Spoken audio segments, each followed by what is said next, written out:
numbers of people being killed, lying by the wrecked train and under the train.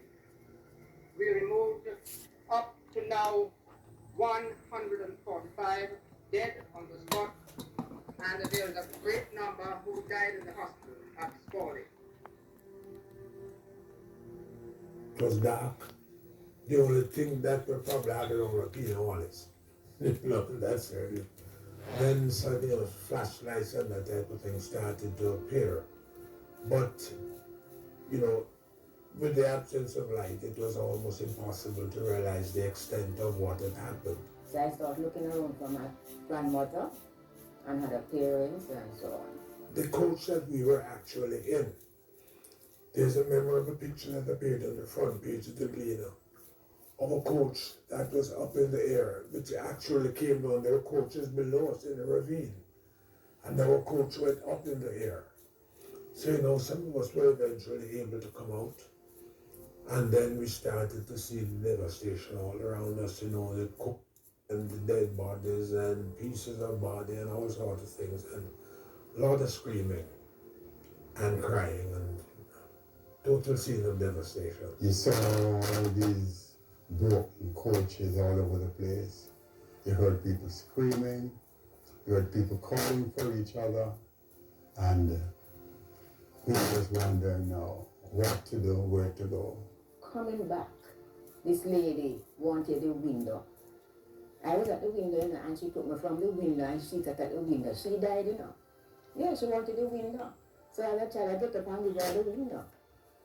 But she didn't make it, she died. Our other brother, Royal, he was in another coach. And that was our problem because we couldn't find him.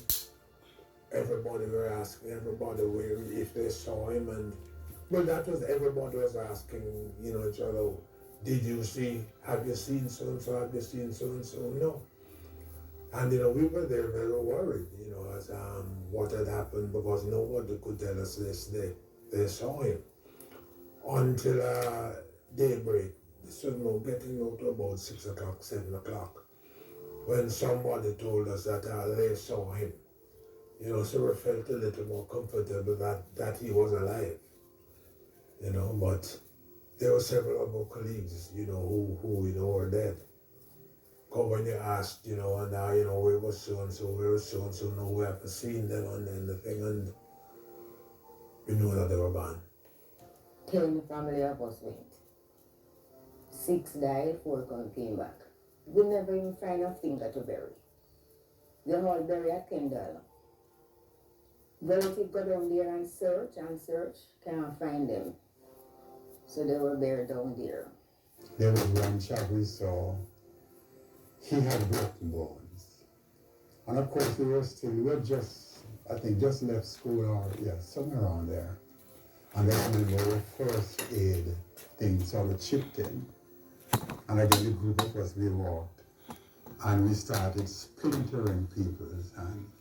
We get wood and we take things and we tie up a bandage and that sort of thing. By then, masses of people were there. The tractors from Alcan were there working, trying to clear away, and a lot of persons, doctors, nurses, policemen, people from the district, everybody came, and there was quite a crowd around. We just dived in and helped here and helped there. And that really went on until morning. Now, we also started moving bodies. Because this was the traumatic part. Because people were dead.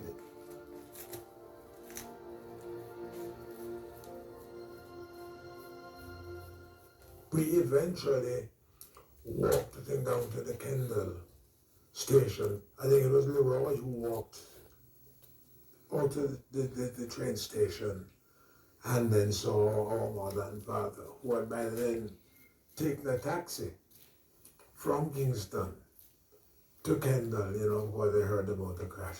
When we went out, there was my mother and my dad standing up there. And of course, when they saw us walk out, I remember my mother, she was in tears. And, my father was holding on to her. And when she saw us, she just ran and grabbed us and we fell into her arms. And she was there weeping and saying, you know, thank God and what and whatnot.